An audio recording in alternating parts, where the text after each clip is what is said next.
Como preencher a tabela de produtos da nossa loja? Bom, vocês vão ver que aqui em cima na aba, a gente tem em cada coluna, quando você posicionar o mouse, eu sugiro que seja feito no computador, eu acho mais fácil, mas eu acredito que também dá para fazer no celular, eu não testei. Primeiro que essa tabela compartilhada, se você tiver uma conta de Gmail, você consegue abrir dentro da sua área, né, de documentos do Gmail, então dá para usar bem tranquilo, gratuito. Em cada coluna vai ter uma nota com a descrição do que é aquela coluna. Então aqui a gente tem uma nota, quando você posiciona o mouse em cima, tem uma descrição. Aqui embaixo, na tela, cada aba, a gente vai ter o artesão. Então aqui, como essa é minha cobaia, eu estou fazendo aqui com algo da alma, mas no futuro cada marca vai ter aqui sua aba. E a gente só vai usar, né? A gente só vai mexer na aba do nosso produto aqui, da nossa marca, colocar produto só da nossa marca. Então, a primeira coluna é o código do produto, que é como se fosse o código de barra. Como que a gente vai fazer esse código? A gente vai usar a data do nosso nascimento, porque aí quando eu olhar o produto, eu já sei que aquela data de nascimento é meu, ou então é da Raquel, ou da Dani, ou de outras pessoas. Cada um já vai bater o olho nesse código, já vai saber que o produto é seu, ou, né, ou não é meu, é de outra pessoa. Em seguida da data de nascimento, vocês podem colocar um número de série, pode ser 0001, aí o outro produto 0002, pode ser dessa forma, ou pode ser também utilizando, no meu caso, eu utilizo o ano, o mês e o produto que eu fiz naquele mês, se foi primeiro, segundo, terceiro, quarto. Então, eu coloco minha data de nascimento, que é, vou colocar aqui, opa, deixa eu ver se estou no lugar certo. Aqui, vamos aqui. Coloco minha data de nascimento, que é 28 de janeiro de 83. Aí eu coloco o ano, 25, o mês, vamos supor que eu vou cadastrar uma mandala que eu fiz hoje, esse mês, então, mês 8, 08, e é a minha terceira mandala do mês, então eu coloco 03. Que aí eu sei que é a terceira mandala do mês de agosto de 2025 que eu fiz. Mas isso, essa segunda parte, vocês podem fazer como for mais simples para vocês. O que é interessante é que os primeiros números sejam a data de nascimento, porque aí fica mais fácil, até por código, a gente separa o que é produto de uma pessoa e o que é produto de outra. Na sequência aqui a gente tem o nome do produto. E aí é interessante que coloque o nome com palavras-chave que vai ser encontrado no Google. Então, eu vou fazer aqui de conta que é um produto da Raquel, que é bolsa, né? Então, eu vou colocar bolsa, crochê. Eu posso colocar bolsa, aí vamos supor que a bolsa chama Dani. Dani, crochê, fio de malha. Tá vendo que eu já tô colocando o produto, né? Fio de malha, é crochê, a técnica, vende, a cor, por exemplo. Ou então, eu poderia colocar o nome do modelo, porque existem alguns modelos de bolsa que são de marcas de luxo, e aí as artesãs copiam esse modelo e fazem artesanalmente. Então, você poderia colocar esse nome, que aí é um nome que vai ser mais procurado. Então, pode ser isso, por exemplo.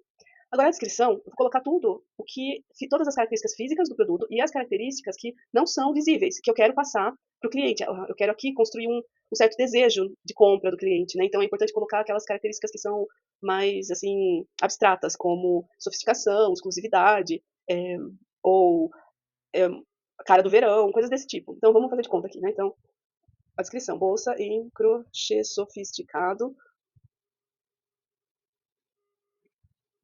com fio de malha premium. Aqui tem que valorizar ao máximo sua peça. Alça de couro legítimo e correntes douradas. E aí vai colocando, pode colocar as medidas, pode colocar tudo que tiver de diferencial. Se tem bolso, se tem porta-chaves, qualquer tudo. E aí também vão colocar peça exclusiva, pronta entrega. Porque, como coisa artesanal, às vezes as pessoas acham que você compra e daí a pessoa vai produzir, vai demorar. Mas aqui não, pronta entrega já está pronto, já vai enviar mais rápido, né? Então isso é uma vantagem. É, sei lá, com a cara do verão. Ou alguma característica mais, assim, que traga atenção, dê uma exclusividade, que não é algo que a pessoa vê, não é físico, que a pessoa vai ver a peça e já vai deduzir. Mas você coloca isso meio assim, meio subjetivo.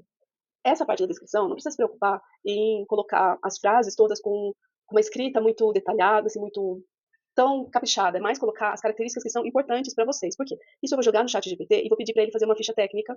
E aí, dentro do chat, ele já vai fazer a descrição utilizando frases que sejam mais chamativas, que tenham mais o apelo, assim, pro emocional, para gerar desejo de compra.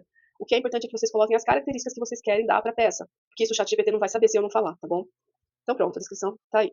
Aí a categoria, vocês podem editar a categoria, que vai ser para cada artesão uma categoria diferente. E essa categoria eu vou incluir no site de acordo com a palavra que vocês desejam. Normalmente aqui a gente usa a palavra também, seja a palavra-chave, para as pessoas encontrarem com facilidade. Então aqui vamos fazer de conta que é bolsa. Mas se eu quiser editar, eu venho aqui no lápis, vai abrir a tela. E aqui não tem carteira, vou excluir. Aperta para excluir, ou eu adiciono, não, eu vou por carteira sim. Eu tenho esse produto. No início, coloquem as categorias só dos produtos que vocês já vão cadastrar. Conforme for entrando mais produto, a gente vai adicionando mais categoria. Aí concluo e ele atualiza aqui essa coluna. Na próxima coluna, a gente vai ter o preço de lançamento. A gente vai precisar de dois preços para todos os produtos. Um preço de lançamento e um preço promocional. Porque vai chegar um momento que a gente vai fazer alguma promoção e eu preciso ter uma gordurinha aí na minha composição de preço para eu poder dar desconto. E tem mais uma coisa: todos os clientes que comprarem na nossa loja, quando eu enviar a mercadoria para eles, eu vou enviar um flyer do Coletivo Rosa Mãe com um cupom de 10% na próxima compra. Porque é muito mais fácil a gente vender para o mesmo cliente do que a gente conquistar um cliente novo. Então a gente já tem que considerar que o mínimo, a gente vai dar 10% de desconto. O valor promocional ele tem que ser um pouco menor ainda que esse 10%. Tem que ser pelo menos 20% menor que o preço de lançamento, tá? Porque aí você tem sempre que lembrar quando for fazer o preço, que 10% todo mundo que comprar na loja já vai ganhar um cupom de 10% nas próximas compras. Então, eu não posso fazer um preço que fique muito justo que vai afetar muito meu lucro. Eu tenho que ter essa garantia. E, gente, isso é praticado por todo mundo, tá? Isso não é uma coisa que é incomum, não. Normalmente as pessoas colocam de 200 a 300% em cima do valor de custo da peça para conseguir administrar os custos fixos e tudo mais do negócio. Mas voltando aqui, o preço de lançamento vai ser o maior preço que eu vou vender esse produto. Quando eu cadastrar na loja, eu vou cadastrar no preço de lançamento. E a gente vai fazer preços promocionais em momentos específicos, por exemplo, numa Black November, que é antes da época do Natal, e aí as pessoas podem querer comprar já adiantado um presente de Natal para alguém ou para elas mesmas, ou aquelas pessoas que ficaram namorando o nosso produto quando a gente lançou por meio das nossas postagens, mas ainda estão achando que não dá para comprar, tá um pouquinho caro, tem outras prioridades. A hora que ela vê que o preço diminuiu, ela não vai perder a oportunidade. Então, é uma estratégia para a gente conseguir ter um momento aí de maior venda, que todo mundo usa, na verdade. Então, vamos inventar aqui meu preço de lançamento dessa bolsa vai ser R$ 250. Desses R$ 250, 90% do valor, quando vender, se vender pelo preço de lançamento, 90% do valor vai ser destinado ao artesão. 10% é o valor do coletivo Rosa Mãe, que vai ficar para auxiliar nas taxas de manutenção de site, a tarifa que o cartão cobra quando a pessoa paga com cartão, de impressão, de embalagem, de envio, tudo mais. Então, isso já todo mundo vai para estar ciente nesse ponto, né? Então, que 10% vai ser destinado para a gente fazer a manutenção do coletivo. Depois eu vou colocar aqui o preço promocional. Vamos fazer de conta aqui meu preço promocional, que vai ser o mínimo que eu aceito vender essa peça, ser R$ 200. Uma diferença boa, né? Se eu vender por 200, eu vou receber 180 e 20 vai para o coletivo. Vejam que aqui vocês só precisam preencher o preço. Aqui essas tabelas, essas planilhas, essas colunas, elas vão preencher automaticamente. Tá? E a mesma ideia. Aqui o valor promocional vai ser para casos específicos que a gente vai dar em desconto. E aí pode acontecer, por exemplo, de uma pessoa pegar um valor promocional e ainda usar o cupom de 10%. Então, esse valor promocional também ele não pode ser tão assim no limite do meu lucro, né? Eu tenho que deixar ainda uma gordurinha aí para eu conseguir dar um respiro. Aqui a gente vai colocar a quantidade que eu tenho desse produto. Se no caso de uma bolsa de crochê, que eu vou fazer uma diferente da outra, das mandalas, normalmente a gente só vai ter um. Mas se fosse, por exemplo, vela, e eu tivesse umas 5, 6 velas iguais, com o mesmo aroma, mesmo, aí eu poderia colocar aqui um valor, uma quantia maior, né? 6, por exemplo. E aqui essa quantia de estoque não é aqui que a gente vai controlar o estoque, tá? Aqui é só a quantia inicial de estoque, e depois o controle vai ser feito na própria loja virtual. O status, ele vai ser aonde que esse produto está e como ele está. Por exemplo, por enquanto, todos os envios têm que ser feitos a partir de Limeira. Então, quem quiser, pode deixar os produtos comigo em Limeira, se não for expor em outro lugar. Se a pessoa preferir deixar em Piracicaba, ficar com o produto, a gente vai criar aqui, por exemplo, a categoria do status, ó, em estoque com a Raquel, porque esse produto está lá com a Raquel. Quando vender, eu tenho que avisar a Raquel. Se não for para Piracicaba, né, que vai ser vendido, aí eu tenho que pegar esse produto e postar aqui em Limeira. Por enquanto, a gente está fazendo assim. No futuro, quando eu puder fazer um upgrade da plataforma, quando a gente tiver venda aqui para cobrir o custo da plataforma um pouco, daí a gente consegue mudar isso e ter mais de um local de estoque. E aí a gente pode deixar um estoque em Piracicaba também, para facilitar a nossa vida. Agora, essas informações finais aqui, elas são importantes, porque vai ser com base nelas que vai ser feito o cálculo estimativo do envio. Isso aqui é o cliente que vai pagar. Então, a gente sempre tem que colocar assim, um pouco a mais do que, se não der um valor exato, a gente arredonda um pouco para cima.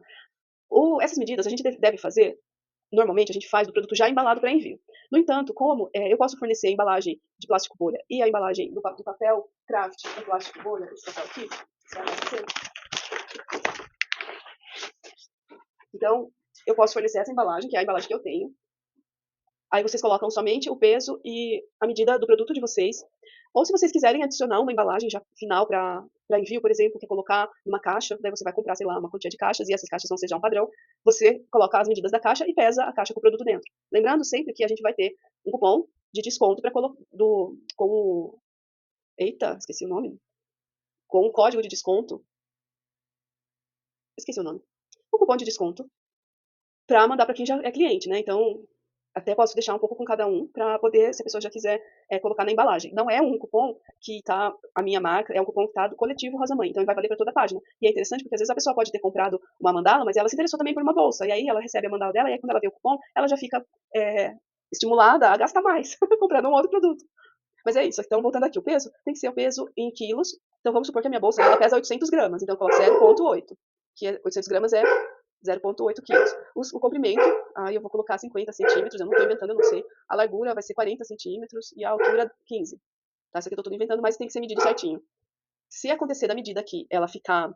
À medida que vocês colocarem, eu vou adicionar uma folga quando for utilizada a minha embalagem, porque ela vai fazer um voluminho a mais. No entanto, se mesmo assim tiver uma diferença, quando a gente entrega na transportadora, eles fazem uma conferência. E se tiver uma diferença, eles cobram uma taxa depois. Se eles cobrarem essa taxa depois, a gente que tem que pagar a diferença. Então vai ser o artesão que vai pagar a diferença, não o cliente, tá? É bom colocar essa medida aqui bem certinha. A embalagem que eu uso, ela não vai adicionar muito nessas medidas. Ela vai adicionar 2, 3 centímetros e o peso também vai ser pouca coisa. Então o principal é colocar a medida bem certinha aqui. E é isso. Finalizado aqui, preencheu tudo. Agora está na hora de fazer as imagens para colocar, as fotos para colocar no site, mas aí eu vou explicar num outro vídeo como é que pode ser feito. Qualquer dúvida, deixa no comentário, manda mensagem para mim para eu ir melhorando esse material de apoio pra gente. Até mais.